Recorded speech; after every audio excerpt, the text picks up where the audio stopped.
सबको जय मसीह की। तो आप सबको आशीष दें। प्रियो, आज मैं थोड़ी देर आपसे बात करना चाहता हूँ मरकुस रचित सुसमाचार उसके 10 अध्याय और 46 पद से लेकर के 52 पद तक, जहाँ पर एक विशेष घटना का जिक्र किया गया है, अंधे बरतुमाई का दृष्टिदान। और इस अंधे बरतुमाई के विषय में मैं थोड़ी देर आपसे बातचीत करना चाहता हूँ। कुछ एक बातें जो आज मैंने सीखा, इन बातों को आपके सम्मुख में रखना चाहता हूँ। प्रियो, हम यहाँ पर देखते हैं एक अंधे बरतुमाई है और एक अंधे बरतुमाई सड़क के किनारे बैठा हुआ है। इस वचन में लिखा गया है, वचन आप पढ़ेंगे तो आपको पता चलेगा कि जब प्रभु यीशु मसीह यरीहो नगर में एक सेवा को कर करके यरीहो से जब वो बाहर जा रहे थे, उसके साथ में उनके चेले थे और चेले के साथ साथ एक बड़ी भीड़ यीशु मसीह के पीछे था। और एक बड़ी भीड़ यरीहो से निकलते हुए आगे जा रहा था। तो यहाँ पर लिखा है, जब बरतुमाई ने सुना कि यीशु मसीह जा रहा है, बरतुमाई पुकार कर कहने लगा, हे दाऊद की संतान, यीशु मुझ पर दया कर। प्रियो, एक बात में बहुत ही एक बात से मैं आशीषित हुआ कि अंधे बरतुमाई ने इस बात को सुना कि यीशु नासरी है, लेकिन वो पुकारने लगा, हे दाऊद की संतान, यीशु मुझ पर दया कर। प्रियो, हमको इस बात को सीखना और जानना है कि कई बार हम बात जो बोलते हैं और जो कहते हैं, दोनों में फर्क रहता है। यहाँ पर हम देखते हैं कि जो बात अंधे बरतुमाई ने सुना और जो बात उन्होंने बोला, ये दोनों बात में फर्क है। उन्होंने यीशु नासरी के विषय में सुना, लेकिन जब वो पुकारने लगा तो यीशु नासरी नहीं पुकारा, वो दाऊद की संतान यीशु बुलाया। मेरे प्रियो, को इस बात को बुलाया क्योंकि इस बात को मैं समझता हूँ कि इसके पहले अंधे बरतुमाई दाऊद के संतान यीशु मसीह के विषय में सुन चुका था और वो इस बात को जानता था कि दाऊद के वंशज से आने वाला ही यीशु मसीह मेरे जीवन के समस्या का समाधान कर सकता है। दाऊद के वंशज से आने वाला यीशु मसीह ही मेरे आंख को खोल सकता है, मुझको दृष्टिदान दे सकता है। इस बात को भली भांति बरतुमाई जानता था, लेकिन उसको समय का तलाश था, जगह का तलाश था। मेरे प्रियो, परमेश्वर का धन्यवाद हो कि उनके जीवन में एक ऐसा समय आ गया, एक ऐसे मुकाम पर वो पहुंच गए। समय भी अच्छा था, जगह भी अच्छा था, स्थान भी अच्छा था और एक अवसर उसके जीवन पर आया कि यीशु मसीह वहां से होकर गुजर रहा था।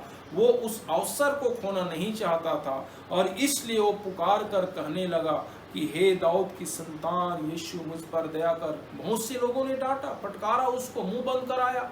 मेरे प्रियो, हमारे जीवन पर इस बात को आता है कि जब एक व्यक्ति प्रभु यीशु मसीह को पुकारने लगता है, एक को तो व्यक्ति के जीवन में कई प्रकार की रुकावट और बाधाएं आता है। लोग उसको मना करते हैं, परिवार के लोग, समाज के लोग मना करते हैं, घराने के लोग मना करते हैं, रिश्तेदार के लोग मना करते हैं, कई प्रकार के यार दोस्त लोग मना करते हैं, कई प्रकार के मनुष्यों के ओर से रुकावट आता है। बरतुमाई के भी जीवन में भीड़ की ओर से रुकावट आया, लेकिन बरतुमाई जानता था कि यह एक सही समय है, एक सही अवसर है और वो अवसर को खोना नहीं चाहता था। मेरे प्रियो, इस बात को हमको समझना है कि जो बात हमने सुना और जो बात हम कहे, ये दो बात हमको समझना है कि जो बात हम सुनते हैं उसका सही अर्थ को समझकर हमको बोलना है। कई बार एक मनुष्य सुनता कुछ और है, बोलता कुछ और है, इसलिए जीवन आशीषित नहीं हो पाता। इसलिए मनुष्य को सुनता है, उसी भावार्थ में बातों को बोलना है। क्योंकि दाऊद के वंशज के विषय में बरतुमाई जानता था, सुना वो यीशु नासरी, परंतु पुकारता है दाऊद की संतान यीशु मसीह। दूसरी बात, जब वो दाऊद का संतान यीशु मसीह उसके नजदीक आ गया, एक अवसर उनके जीवन पर आया, एक समय उनके जीवन पर आया, स्थान सही था, प्रियो, समय सही था और इस कारण उस अवसर को खोना नहीं चाहता था। लोगों के डांटने के बाद, मना करने के बाद, लोगों के द्वारा रुकावट डालने के बाद भी वो पुकारने लगा, हे दाऊद की संतान, मुझ पर दया करो। और उसका आवाज बढ़ गया होगा और वो चिल्लाया होगा, हे दाऊद की संतान, यीशु मुझ पर दया कर। याद रखिए, हमारे भी जीवन में इसी प्रकार की बातें आती है कि जब हमारे जीवन में प्रभु यीशु मसीह का आगमन होता है, जब यीशु मसीह के पीछे चलने लगते हैं, तो रुकावटें, बाधाएं, कई प्रकार की समस्याएं आता है। लेकिन याद रखिए, यदि आप लोगों की रुकावट के द्वारा और लोगों के बाधाओं के द्वारा यदि आप रुक जाएंगे, आपका जीवन आशीषित होने वाला नहीं है। यदि आपको आशीष प्राप्त करना है,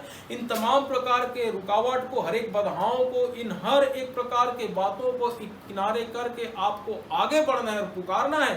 क्योंकि जब आप ऐसे परिस्थितियों में प्रभु को पुकारते हैं, कोई मनुष्य देखे ना देखे, स्वर्ग का परमेश्वर देखता है और स्वर्ग का परमेश्वर हमारे लिए एक रास्ता को खोलता है।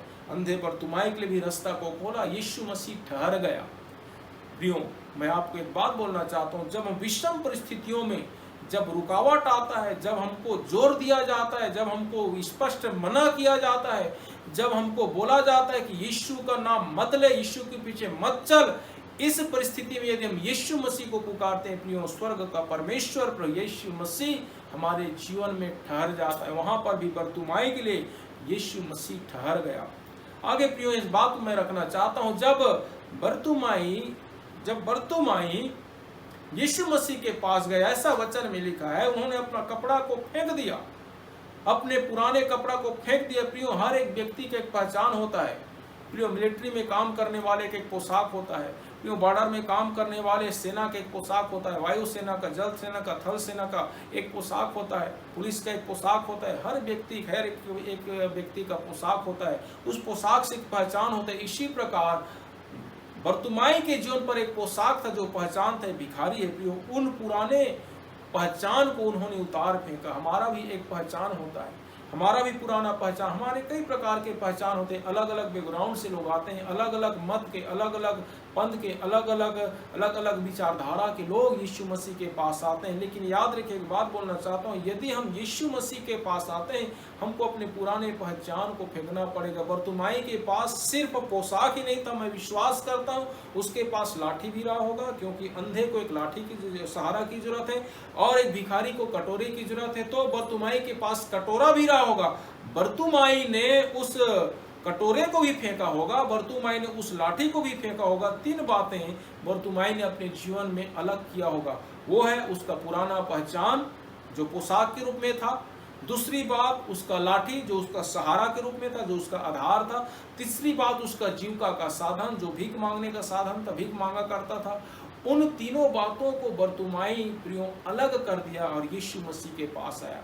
लेकिन कई बार हम लोग अपने जीवन पर देखते हैं, हम लोग बहुत बार अपने पुराने पहचान को लेकर प्रभु के पास जाते हैं, अपने पुराने विचारधारा को लेकर के, अपने पुराने फिलॉसफी को लेकर के, कई प्रकार के सिद्धांत को लेकर के, हम कई प्रकार के अपने पुराने पहचान को लेकर के, अपने ओहदा को, पद को लेकर के यीशु मसीह के पास जाते हैं। तो यीशु मसीह को जो आपके जीवन में काम करना रहता है वो नहीं कर पाता, क्योंकि हम छोड़ते नहीं। जब तक हम पुराना छोड़ेंगे नहीं, नया आएगा नहीं। प्रियो, यदि हमको हमारे जीवन पर यीशु मसीह को संपूर्ण काम करने के लिए अवसर देना है, तो प्रियो हमको अपने पुराने पहचान को छोड़ना है, हमको पुराने आधार को छोड़ना है, हमको पुराने जीविका को छोड़ना है और यीशु मसीह के पास आना है। और जब हम ऐसे संपूर्ण मन से यीशु मसीह के पास आएंगे, निश्चित रूप से स्वर्ग का प्रभु हमारे जीवन पर एक नया काम करेगा और वो काम करेगा जो स्वर्ग का परमेश्वर चाहता है। प्रियो, आगे बढ़ते तो हमको मिलता है अंधे बरतिमाई जब यीशु मसीह के पास जाता है, तो यीशु मसीह पूछता है, तू क्या चाहता है मैं तेरे लिए करूं। कई बार स्वर्ग का परमेश्वर हमारे मुंह से हमारे जरूरतों की बात को सुनना चाहते हैं। कई बार हम लोग सिर्फ आशीष मांगते हैं, प्रभु आशीष नहीं देता। क्योंकि प्रभु इस बात को सुनना चाहता है, भाई तू कौन सा आशीष चाहता है, पर्टिकुलर उस आशीष का नाम ले। क्या तू चंगाई का आशीष चाहता है, क्या तू उद्धार का आशीष चाहता है, क्या तू अपने जीवन पर शांति का आशीष चाहता है, क्या तू भौतिक वस्तुओं का आशीष चाहता है, या कौन सा आशीष चाहता है। हमको अपने आशीष के बातों को स्पष्ट रूप से प्रभु से बोलना है। क्यों बरतिमाई ने स्पष्ट रूप से अपने आशीष को, अपने चमत्कार को प्रभु के पास बोला कि प्रभु मुझको दृष्टि दान दे, मैं देखने लगूं। और प्रभु ने कहा तेरे विश्वास के अनुसार तुझे हो। और उसके विश्वास के अनुसार प्रभु ने उनके जीवन पर काम करा, उसका स्वाभाविक आँख खुल गया, उसका जो शारीरिक आँख था वो खुल गया। परंतु प्रियो, जब आगे बढ़ते हैं तब हमको मिलता है कि अंधे बरतिमाई जब आँख खुल जाता है तो संसार की भीड़ के पीछे नहीं जाता। जो भीड़ के पीछे वो चला जाता था, जो उसके जीवन का आधार था, वो भीड़ के पीछे बरतिमाई नहीं जाता। परंतु प्रियो, जब बरतिमाई का आँख खुलता है ना, तो वो जो है यीशु मसीह के पीछे हो लेता है। सो मैं इस बात पर विश्वास करता हूँ प्रियो, चमत्कार ये नहीं हुआ कि बरतुमाई का एक शारीरिक आंख खुल गया, लेकिन इससे बढ़कर चमत्कार हुआ जो मैं विश्वास करता हूं, वो है बरतुमाई का आंख खुल गया ताकि वो यीशु मसीह के पीछे हो ले। मेरे प्रियो, आज भी हमको इस बात को समझना और जानना है, दुनिया में चंगाई पा लेना, बीमारी से चंगाई पा लेना, दुष्ट आत्मा से छुटकारा प्राप्त कर लेना, अंधे बकरी व्यक्ति का देखना, बहरे व्यक्ति का सुनना, गूंगे व्यक्ति का बोलना, ये चमत्कार तो हो रहा है, होता रहेगा, लेकिन ये बड़ा चमत्कार नहीं है। चमत्कार ये है क्योंकि जब ये चमत्कार को हम पाते हैं और जब हम यीशु मसीह के पीछे हो लेते हैं, ये बड़ा चमत्कार है, ये बड़ा चमत्कार है। स्वर्ग का परमेश्वर आज मानव जाति के आंख को खोलने पाए, और जब मानव जाति का आंख खुल जाए तो प्रभु के पीछे हो ले। ये मेरे दिल की तमन्ना है, ये मेरे दिल की प्रियो प्यास है, मेरे जीवन का प्यास है कि लोगों का आंख खोला जाए ताकि वो प्रभु के पीछे हो ले। प्रियो, बरतुमाई का आंख खुल गया और वो यीशु मसीह के पीछे हो गया। आज मैं इस बात के लिए प्रार्थना करता हूँ लोगों के लिए, ताकि स्वर्ग का परमेश्वर वो चमत्कार करे जिसके कारण लोग यीशु मसीह के पीछे हो ले। यीशु मसीह के पीछे हो लेना दुनिया का बड़ी चमत्कार है। चंगाई पाना, छुटकारा पाना, आश्चर्य कर पाना, इससे बड़ा चमत्कार है यीशु मसीह के पीछे हो लेना। सो प्रभु इस वचन के द्वारा आप सबको बहुतायत से आशीष दे। आमीन।